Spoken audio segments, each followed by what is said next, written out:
in the channel. So if anyone wants to see them, there is the doc.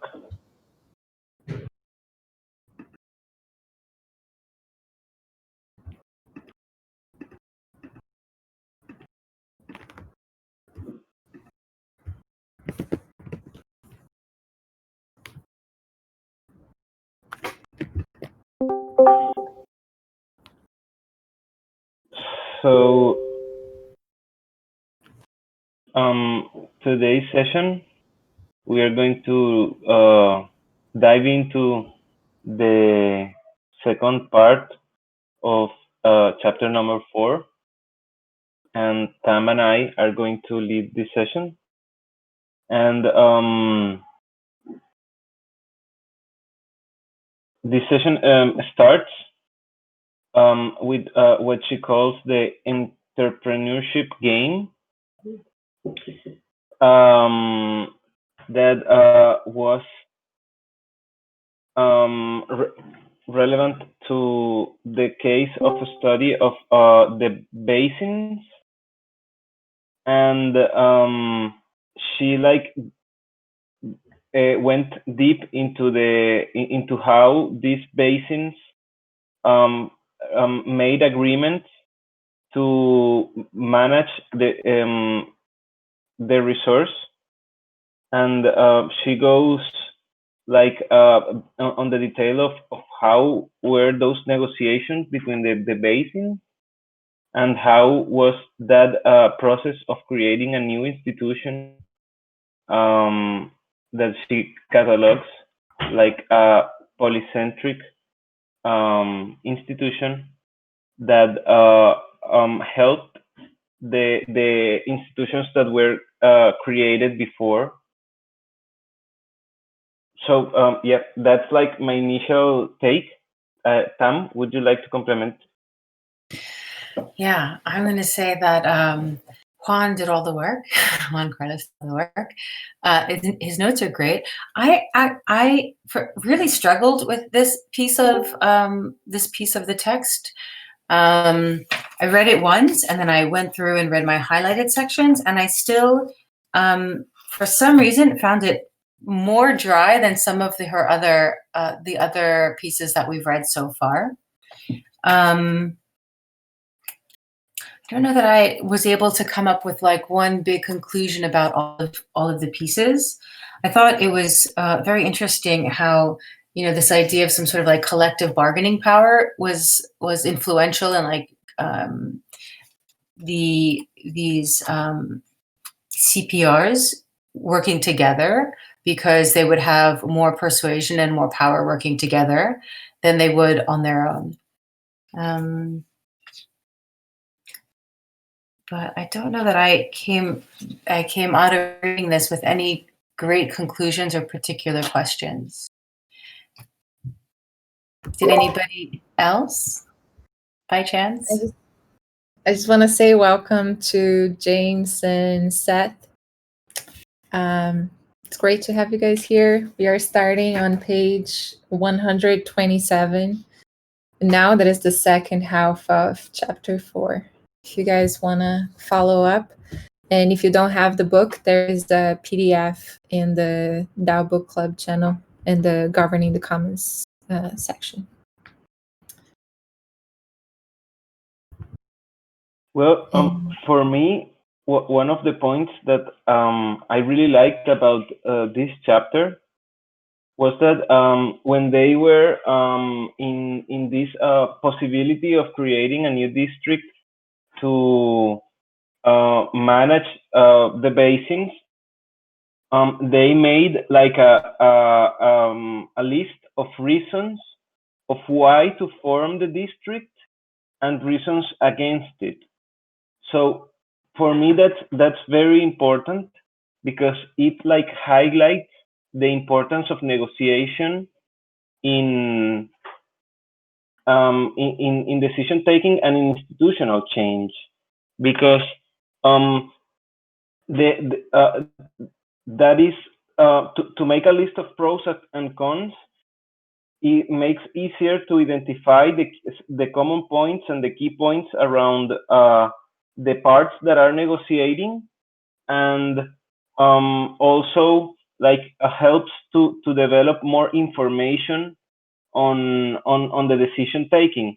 So for me, that's something that I like highlight, and it's like it sounds, and it also calls my attention because I am studying negotiation strategies and techniques, and like there are different techniques to identify the needs of the different stakeholders.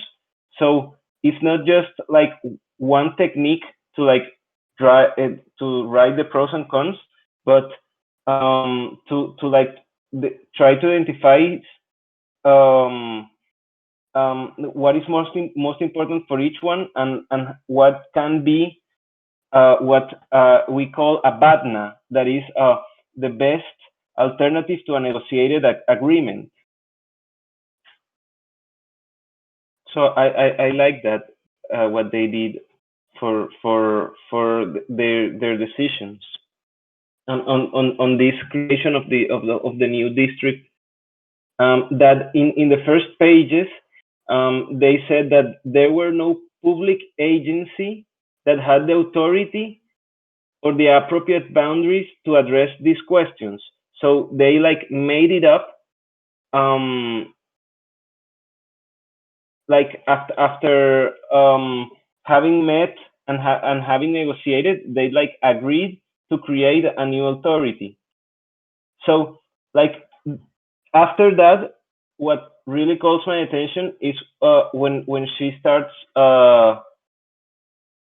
the part that says the polycentric public enterprise game.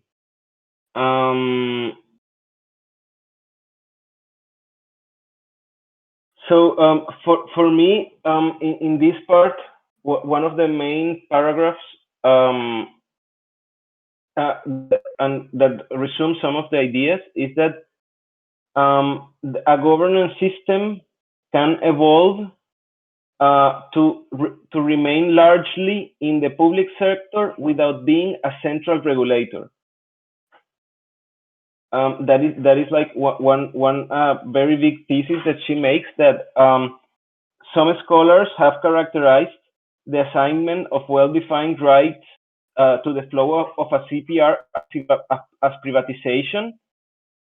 But what she like states is that really that's just one of the story, because no one owns the basins in this case, and the system is neither centrally owned nor centrally regulated. So she like replies to that critic of that clear rules and boundaries around CPRs are seen as privatization. And she says that it's possible to have these public large enterprises, but she also like states that we need to have a facilitative politic for this, because we need to have like some kind of institutional legitimacy for the change.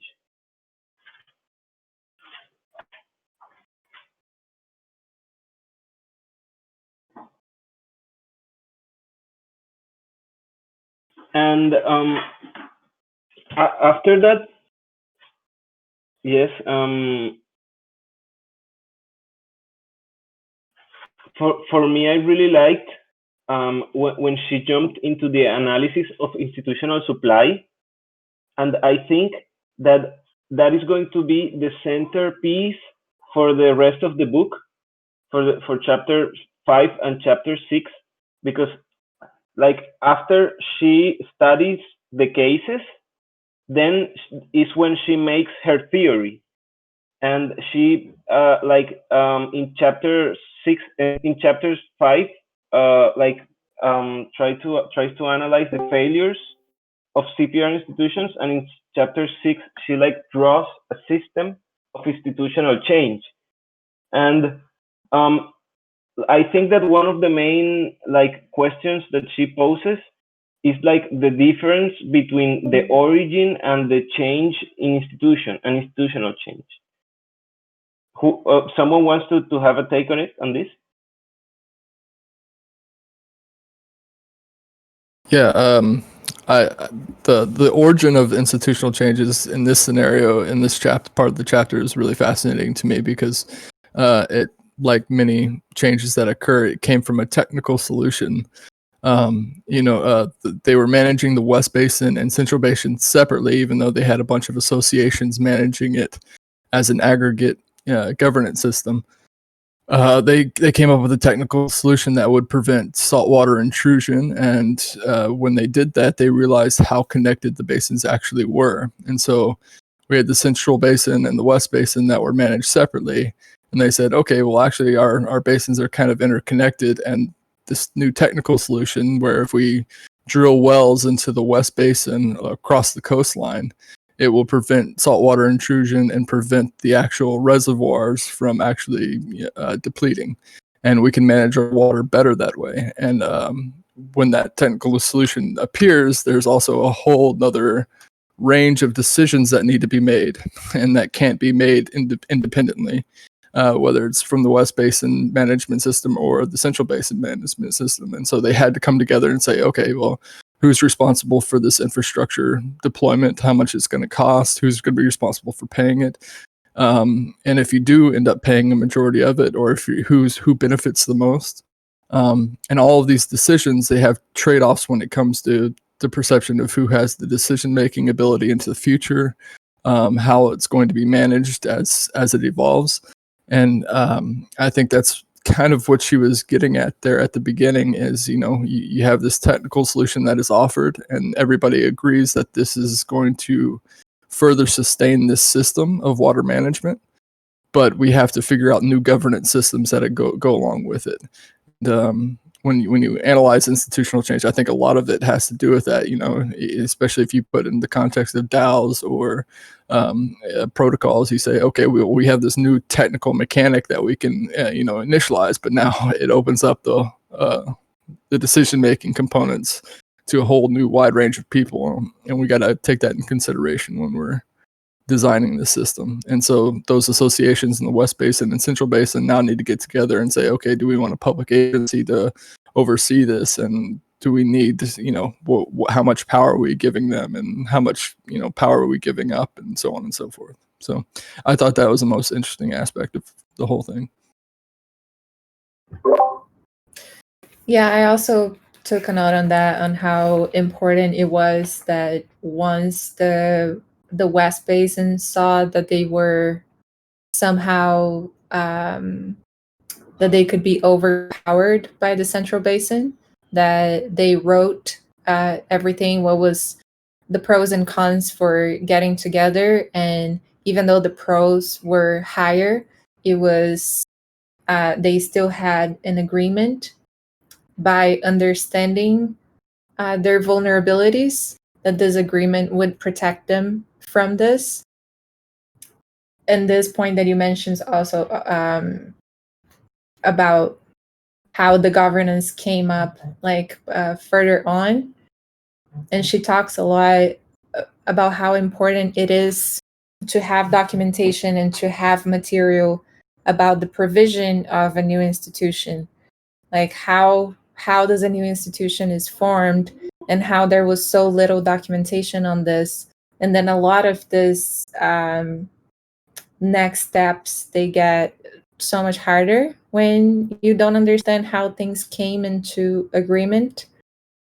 So I think it was interesting to see the whole story and how they used every step of it to empower themselves, and they had the whole principles applied, as she said, and that's why she believed that they would go a long run.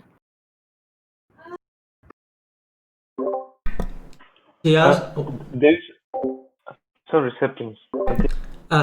She also says that it's important to know what everyone is doing, and that would prevent people from cheating. I wanted to add that. I also want to highlight this sentence that says the difference between an active effort by a central government to regulate appropriation and provision activities and an effort to provide arenas and rules for microinstitutional change is frequently blurred. So it's like sometimes when there are initiatives to create rules and boundaries, people say like, no, that is centralization, or you are like being authoritarian.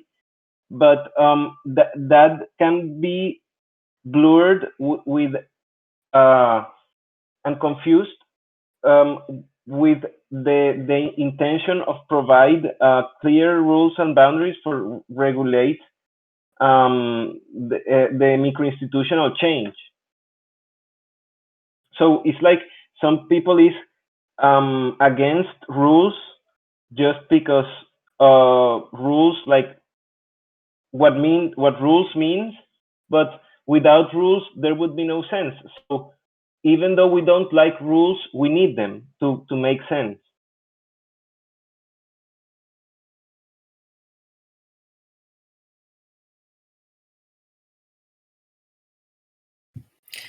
Yeah. In the chapter where she talks about the subject, I mean the title is Polycentric Public Enterprise Game. I'm going to read just the sentence that I liked to talk about. Instead of relying strictly on hierarchical relationships, as within a single firm, the management system by negotiation and bargaining processes among many different actors in several different arenas. I find it interesting. It's because it's so complex, you know. Once you remove a hierarchical structure from an organization, then the ability to negotiate and advance actions, especially with a collaborative effort over such an important common pool resource as water for districts. You know, it's literally life and death, is so complicated. And then a few pages later, she really talks about some of how that the face-to-face discussions and problems are raised and problems are solved with joint strategies. And the key to it, and this is, I think, the key to a lot of being able to make accurate decisions, is information. And she says, prior to the investment in information, no one had a clear picture of the boundaries, demand patterns, and water levels throughout a basin. By voluntarily sharing the costs of providing information, a public good. I like the idea of the information as a public good for the public good, sort of very recursive. Participants learn that it is possible to accomplish some joint objectives by voluntary cooperative action. I really like the idea that these, the foundation of all good decisions is good information, and it's something that was is sort of proven by these polycentric entities. Nate?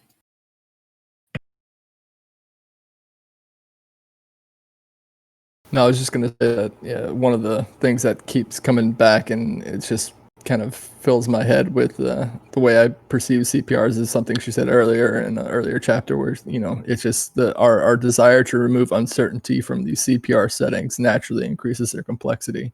And I keep thinking about that all the time, because every time you try to remove the uncertainty of like the future of this type of CPR, the more complex systems that you have to create and manage. And I think that's a valuable phrase to keep in mind when we talk about building hatches and doing other things within Common Stack and the TEC.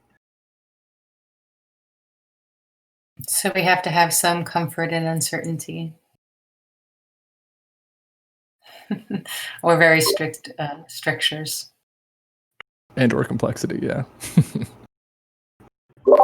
Yeah, that's kind of a fun search.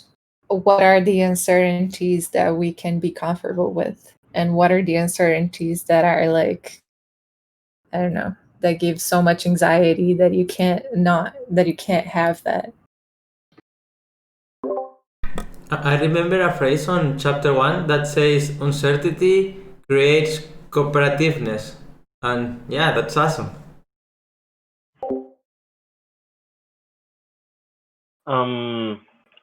I want to like highlight also what for me is also one of the last things she mentions in the chapter, but it's like I really liked it, and it's like between the origin and the institutional change, we sometimes like think of origin as a big one step, and then institutional change as something small that goes after that big one step. But she like says that we can understand them as equals if we see them as uh, at least an alteration of one status quo rule. And then she starts speaking about the status quo, the status quo. And she says like status quo rules continue in effect until change. So like rules aren't going to change themselves. Um, rules have to be changed in order to change, because rules only like um, uh, do what they are fixed, and sometimes the institutional change requires to change rules themselves. So we have to be also to adapt and to change our rules and to form new rules and to um, take away rules that are not being so effective. And for me, that is also very very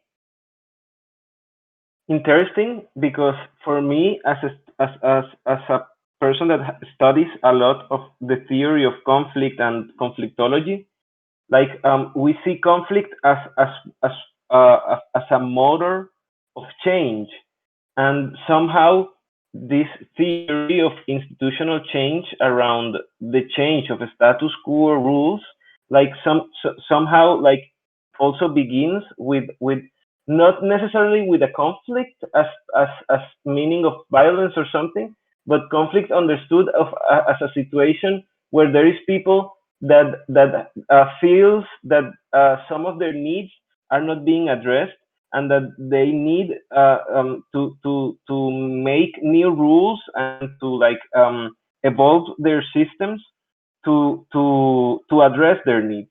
So it's also like the need itself is what takes us to evolve and to change our institutions.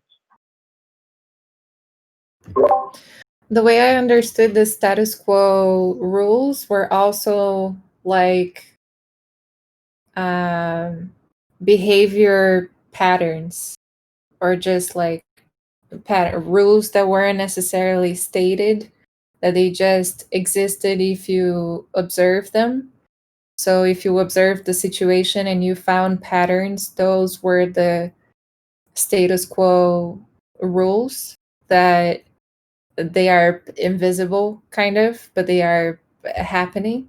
So it's what she says, that it's the set of default rules by which everything is permitted. So our rules that emerged as a self-permission kind of thing. Or maybe that's just how I understood it. And then to change them or to impose some type of boundaries to them would be to bring them to this visible spoken place.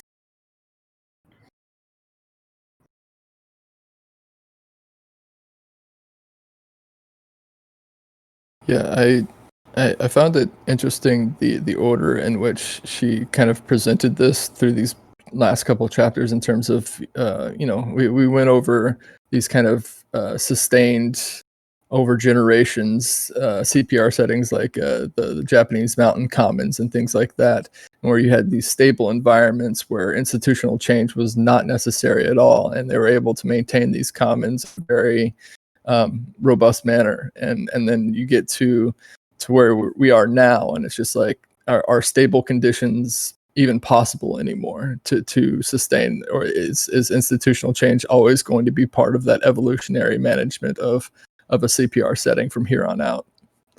And that kind of ties in with the status quo and understanding like that status quo is going to change, period. Like it's going to happen. Like these new small decisions that are acceptable and what we're allowed to do and what we're not allowed to do are always going to be put into question.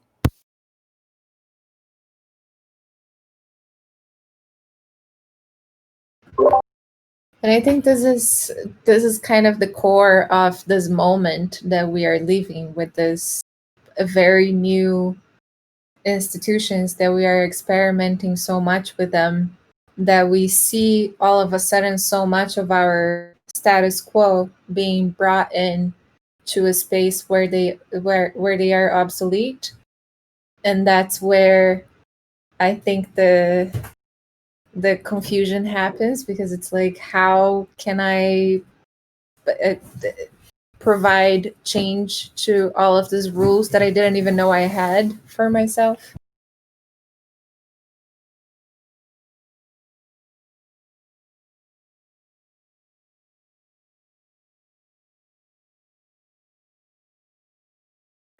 I think like I cheated a little bit on the book club, and like I jumped and to like a fast reading of chapter 5 and chapter 6, and I don't know if like it would be good to say some of the ideas that I like connected between chapter 4 and chapter 6, if you want to stay in this, or like maybe I can present some of my understanding of what, like, sometimes when you don't understand something, you like go a little bit further, and then you go back and you like kind of like get a little bit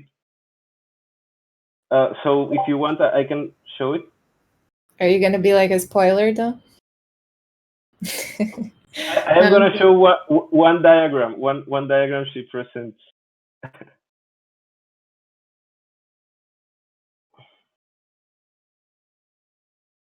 Okay.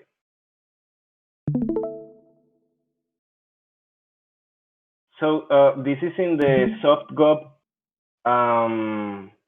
Miro board,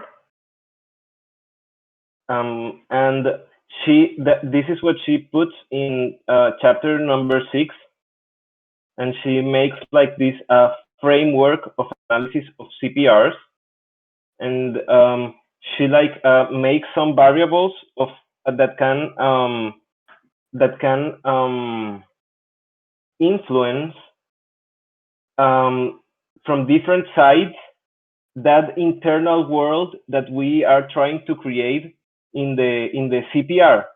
So there is like this external world that influences, but the internal world that we create in the CPRs has like its own rules, and the decision about it comes from information, and like proposes then like aggregation of rules, retaining of rules, or changing of rules. But she didn't like use the concept of like feedback, and that is something that for me is very important. So like I just added it manually, like the feedback loop, and I think that is a cycle of change. And why do I like make this like feedback loop?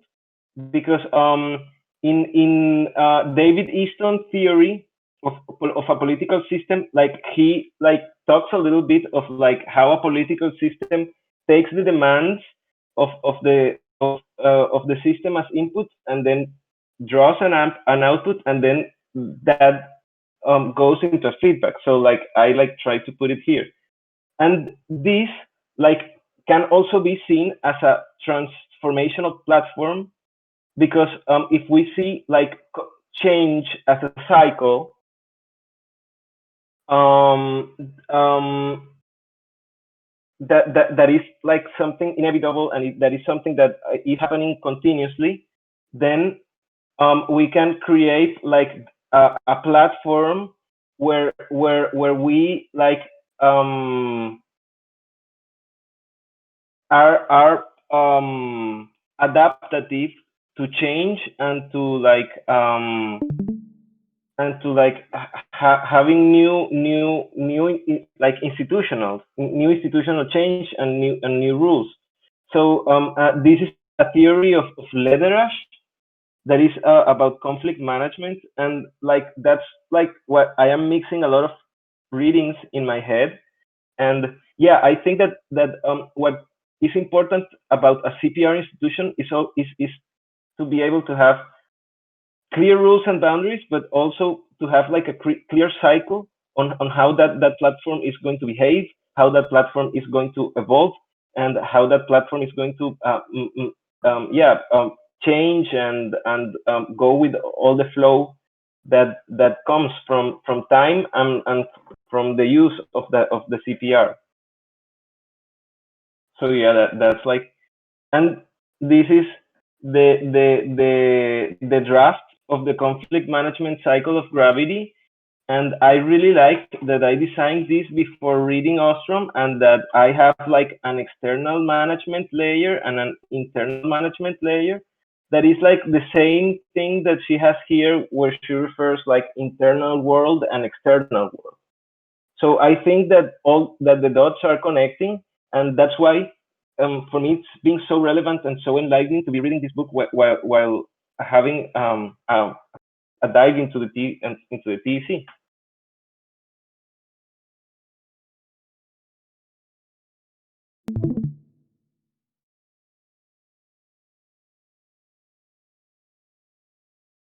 What do you think about that? Sorry if I like mix too much things in this book club, but it's like the way that I like understood and connect some dots that I'm working on. So what is the feedback loop that you added between what and what?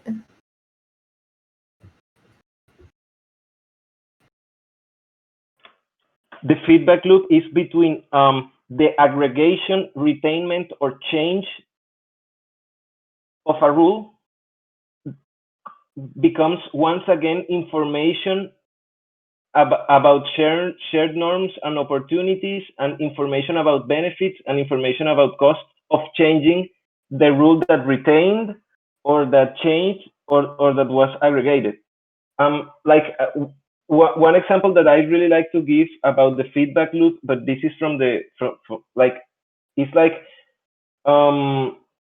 maybe you realized that there were people that was having car accidents in a street. So like then you put there like a stop sign, and you realize that there are still accidents in that street. So you like made an action to address that problem, but that action that you made didn't address the problem quite well. So then you need a feedback loop to think once again how to solve the same problem that you wanted to solve, but you didn't quite do it with the answer.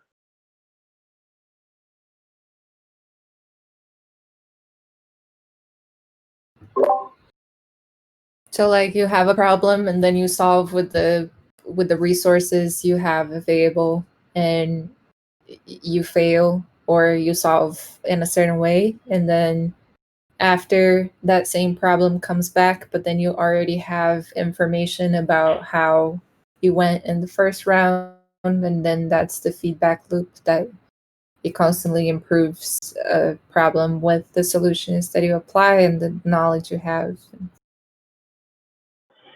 As an example here in Barranquilla, yes, that's right. As an example here in Barranquilla happened that they built like crosses, street crosses, but they made like really big structures where you have to like go upstairs two floors to like cross the bridge, and they are really big, and they made a lot of them, but people don't use them.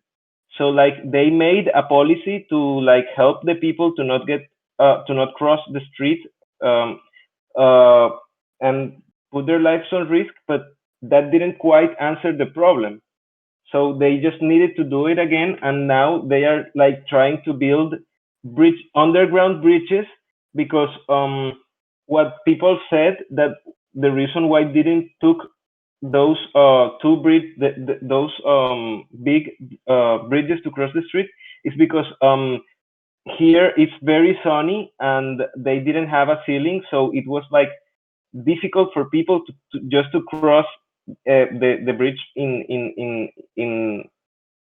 the midday or in the morning, and in the night is because it's dangerous. So like people didn't use the policy that the government like tried to do to solve the initial problem.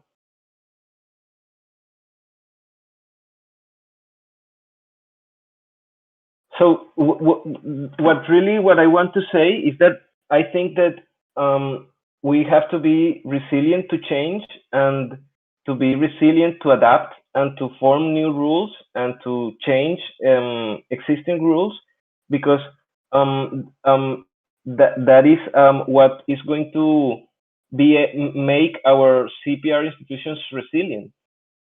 But also we have to make clear rules, to at the same time like promote the wanted behavior, and like take care of the CPR itself.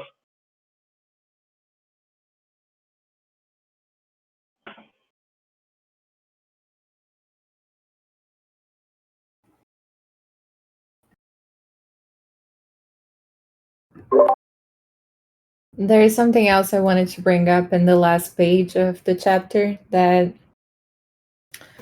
says, when a budget is to be determined in a collective choice arena, the policy space can be thought of as a set of rules concerning who is required, forbidden, or allowed to spend how much money for what purpose during what time frame. And I think it's interesting that we're also using this framework for how much money can enter and from who and how with the hatch. And maybe James and Seth, you're missing context here, but we're doing the TC hatch soon. That is the initialization of the commons and of the bonding curve. So there is a few there is a boundary on who is allowed to participate in the hatch, that it's basically that this person is interested in supporting public goods, TE public goods, and not like a trader or an investor. So yeah, I just thought it's nice to have this boundaries not only for how the money is being spent, but also how is entering. So it's a provision and how is the other word? Provision and appropriate. Like the provision and the appropriation rules are the same. Guess it can be bundled in as all of it's just access rights to the CPR.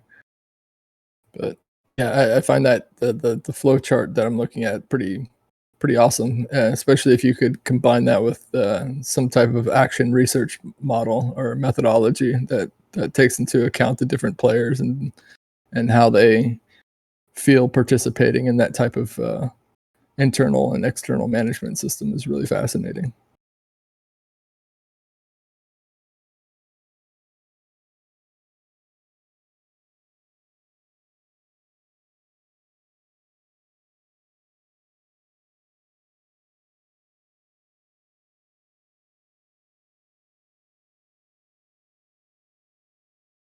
There's also a question I have, because I'm trying to grapple with this concept of like, is it possible to even have a stable CPR environment anymore?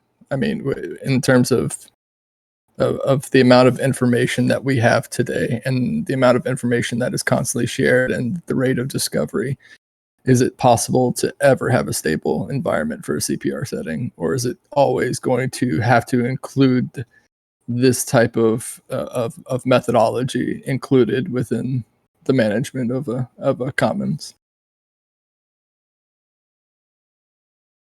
Well, I would say that stability has to come from resilience, and stability is not um, like I think stability comes also with the capability to adapt and to change, and I think that that is the key for stability, to know that the decisions that we take now are the best decisions that we can take in the moment, but that maybe after there can be other decisions that can be better from the ones that we take right now.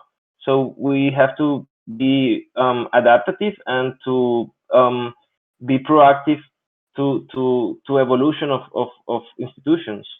Because I mean, also I think that what she refers of institutional change and evolution of institutions, we are seeing it right now, because in the politic system, because um, nation states are failing in delivering some of the premises that they initially were born to solve, and that right now we are seeing that the world needs like that nation states that were a good thing in the past, or at least that helped some kind of development, right now are being also one of the problems to solve worldwide issues, and to collaborate more as a world, and not only that's why we're having decentralized organizations, decentralized communities, and that is some also a kind of institutional change that is happening right now.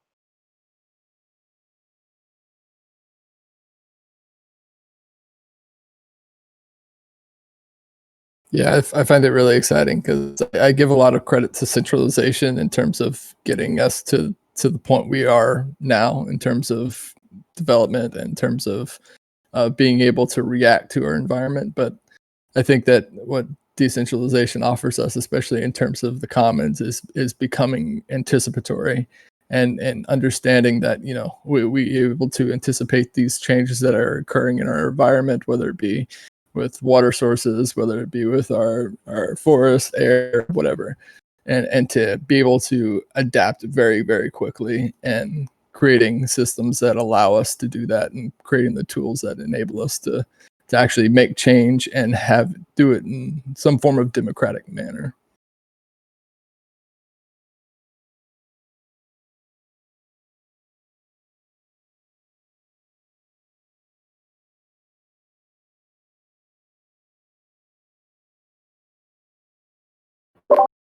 And also on the stability, I don't know if any of them were ever stable. Like any of the examples she gave over the book, they were all like that. That's why it's challenging, right? Because they need to be constantly adapting to some type of situation or another. And I've been finding it interesting to think about everything like water, because it's so nice to that the example is water, because it makes it obvious, like we all need water for our survival, and water is something so like dynamic by its nature that everything around needs to have this type of dynamic structure to follow it. And I feel like it's similar with the currencies, like the even the name of it, right? Like currents, and like the how they move, and the whole purpose of the DAOs and of CPRs is to have this currencies constantly moving, so they are being used and they can generate more wealth, and uh, to bring back to that CPR. So I feel like it's great that it's this that there is so much flow. I don't know. It's my favorite part, maybe. Yeah, it's funny to think about the stable environment she described. It's kind of, they were only stable to the limits of their ignorance. It's just kind of they didn't seek more knowledge about how to manage the CPR systems. It was just kind of, this works, and if it does, if it's not broke, don't fix it. But they never really were challenged in terms of scarcity or it ever not being there. And I think that the longer we go on, the the less ignorant we are forced to become, and therefore we need to be able to adapt quicker. So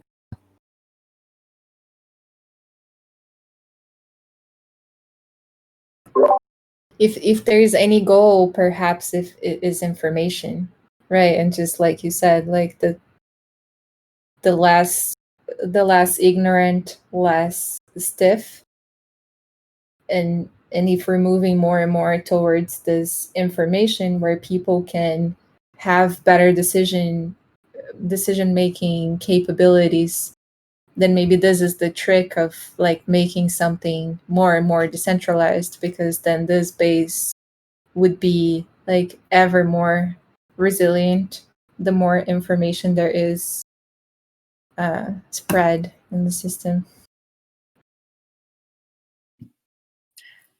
It's a little bit of a catch-22 because a lot of the information is disinformation.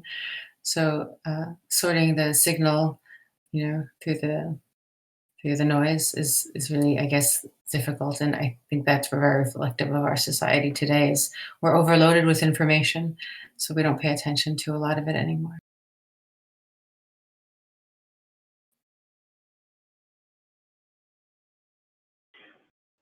But I'm an advocate for good information, for good data.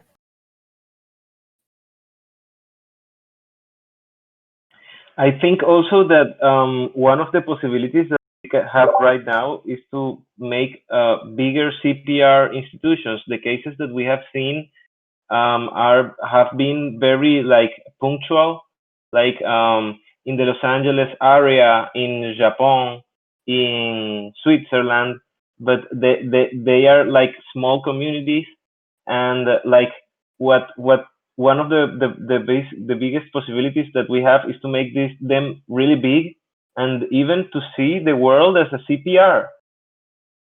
That would be like amazing, because like right now in the as talking in the nation state system, like polluting countries pay non-polluting countries for their pollution, and that way like pollution is somehow profitable. So it doesn't make sense that to pay for this, because the pollution is going to go to the world and not to just one country. And like yeah, it would be, I think that is for me like the biggest scope and a long-term mission for the TEC, for the Common Stack, to like help to see the world as a common pool resource, where the air, the water, the services, both all of them have like clear rules and boundaries, but all of them are like based on the agreement and on the information and on the decision taking about evolution and change and the best use of our resources. yeah, I think that's like the greatest challenge is kind of scaling this and having people, citizens of the world, to look at CPRs holistically and in a large scale rather than just localized. I don't know if you can actually do that without localizing first. I think it's got to be community based first, and then hopefully enough communities can join together and aggregate themselves to look at it in a more holistic manner, especially when it comes to water. I mean, back home, like in Alabama, Georgia, they have conflicts all the time between their water sources, and it's completely arbitrary. It's just different laws and different boundaries that are strictly man-made, and they they manage them in that manner, and it doesn't make any sense. And to an extent, we have that as an example in this chapter with the West Basin and the Central Basin, where they were trying to manage these things separately until they realized, hey, these are very much interconnected, and we need to figure out a way to actually manage them in a collaborative manner rather than independently. And I think that's kind of the biggest challenge. And I think that, if we look at it, the processes that you're talking about, that chart, and especially if you can create systems and protocols that we can follow to actually follow that institutional change and make sure that these changes are working out for the best for everyone, then I think we can eventually get there. But that takes time, and it takes creating behavioral norms and providing the right tools for people.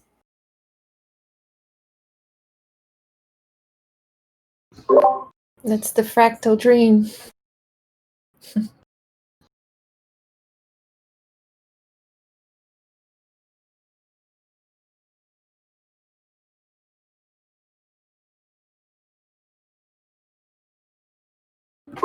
And I agree very much with your point, Tim, that maybe filtering information is even harder than providing information, or how to make sure information arrives in the where it has to, and that people that are looking for specific things have easy access to what they're looking for without so much noise in between.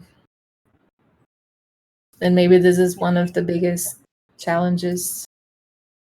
Like, we could probably have a whole meeting just to discuss that, how to improve information dissemination. Yeah, it's the challenge of our times. I'm thinking about this idea of, when you first mentioned it, this the world as a CPR, Juan. Like, my first reaction was to laugh, because I'm like, ha ha ha, that's not possible. And the more I think about, like, well, okay, challenging myself, why isn't it possible? And I think it's to what both Livia and Nate also touched upon, which is sort of like, it's a deeply ingrained cultural mindset, right? Like, it has to start local because you have to experience it. And, and like, the scale right now is local. The scale is not huge. I don't know if it is an example of an enormous CPR, but the scale is local because that seems to be maybe some ceiling, some invisible ceiling it's bumping up against. But the idea that there could be, a mesh of these local organizations that can then cover the world is very appealing in a conceptual way. And,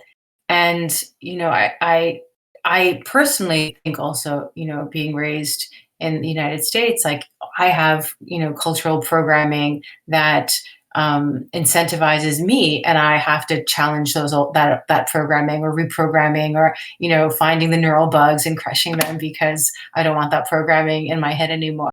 And I think it's a real cultural change to think of CPRs and public goods as we're not right now incentivized to protect public goods, right? It's like we're incentivized to almost do exactly the opposite.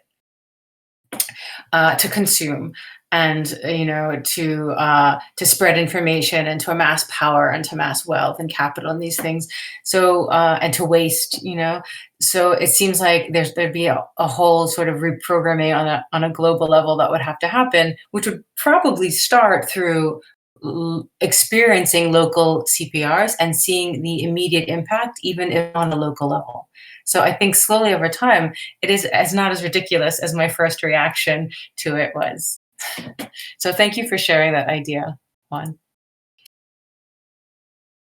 We're running out of time, but I just wanted to comment on that quickly, because I'm so glad you said that, because she talks about it at some point on how we had all of these examples for so long of people that apparently were super incentivized to just extract the most they could for their own benefit out of the common pool resources. But then she said, like, you would imagine that all of these examples I'm giving, that this would also happen, but something else happened. Like, it happened that people actually wanted to organize, that people wanted to create institutions, rules, and that they spent seemingly endless hours informing themselves about the structures of their basins, the various concerns and intentions of all parties, and future possibilities. So I think this reaction of exploiting something that is a mutual public good, I think it comes from a lack of hope, perhaps, of like thinking that there's no solution and then I might as well just get my share or something like this. And then when someone comes with like, okay, we have this challenge, but there are this and this ways of doing this, then people like engage so much. And this felt hopeful and exciting to read. I want to comment something on what Tam said also, and I just want to read the eight principles that says, in the case of larger common pool resources, rules are organized and enforced through multiple layers of nested enterprises. So yeah, that is like how to scale multiple layers of nested enterprises. That like thing I like. And yeah, I think that to make this is a challenge, and is not like, and there is not an only way to do it good, and there is not an only way to do it bad. It's just like we have to take the chance. And I think that is going to she's going to cover it deeper in chapter number 5, which is where she talks about the failures of CPRs. And yeah, that is going to be amazing for the next session. So let's stop with that tease for the next session. And we're on the top of the hour, but it's pen time. And I'm going to shuffle this pen. It's actually the last 1,000 I have. I have to ask a refill for our magnificent neuron.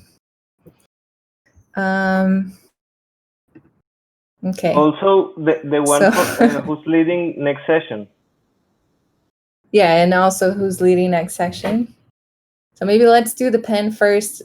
What if the person that like gets the pen feels extra motivated to lead next session? Okay, Griff. Griff number 1, Nate number 2, James 3, Juan 4, Tem 5, Seth 6, Livia 7, Zap 8, Tonga 9. 6. Who was 6? Seth. Congratulations. What did I win? Oh, it's nice to see you here, by the way, the Yeah. New York crew, James and Seth. I haven't been keeping up with what you guys have been doing, but wanted to kind of catch up and just kind of follow along. Listen. Nice. So you got a bonus for that. 1,000 pen. It's the Penvala token. What is pen? It's the Penvala token. So Penvala has what is it called? The league. Wait. Community funding. Yeah, I can take it. Penvala is a super cool group it's kind of doing the same thing that the Common Stack is doing, except way simpler. They just literally print money and give it away every 3 months.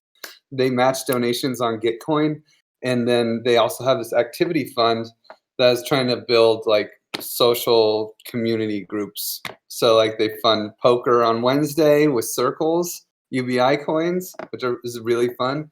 They also are rewarding anyone who comes to these book clubs with a raffle. Oh, cool. That's fun. Yeah, it's a really cool. Check it out. So please send me your ETH address. And also I'll send you guys a link to join the Praise channel, so I can dish you praise for joining this call. And praise turns into impact hours that might turn into TC tokens after the lunch. And last thing is that our next session is going to be, I think we should keep the half, right? Half of a chapter. Or do you think we should go full on a chapter? Any thoughts? My personal opinion is I can keep up if we do half, which would be 4 more sessions. But I'm also okay if we go full sessions, I'll just read half of it.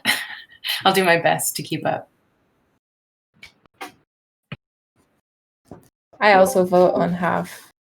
Does anybody vote on 1 full chapter? I think half is good because I think it's going to get more dense as we go. So, yeah. Okay, so half of chapter 5. I looked into this before and I don't remember the page.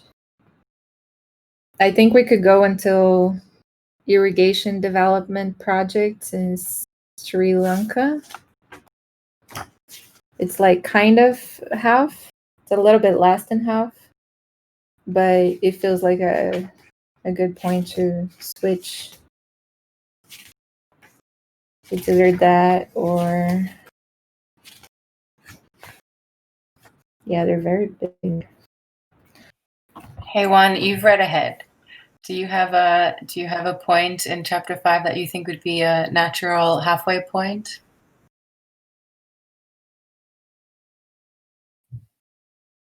I just read really fastly, so I didn't go too much deep. I just like saw the charts and the titles, but I like didn't read it fully.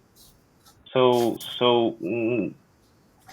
I think that it would be good until lessons to be learned from comparing the cases in this study. But then it's many, es muy poquito. That's the whole chapter. Sí, no. Let's try irrigation development projects in Sri Lanka. It ends on half of page 157. I'll post there in the chat. And that looks like it makes a lot of and sense. would anybody want to lead next section?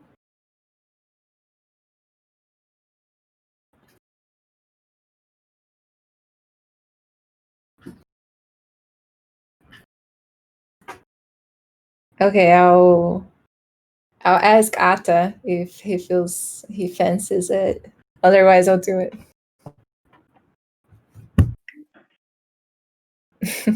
Thank you, guys. Thanks, Juan. Thank you so much, Olivia. Thanks. Bye, everyone. Good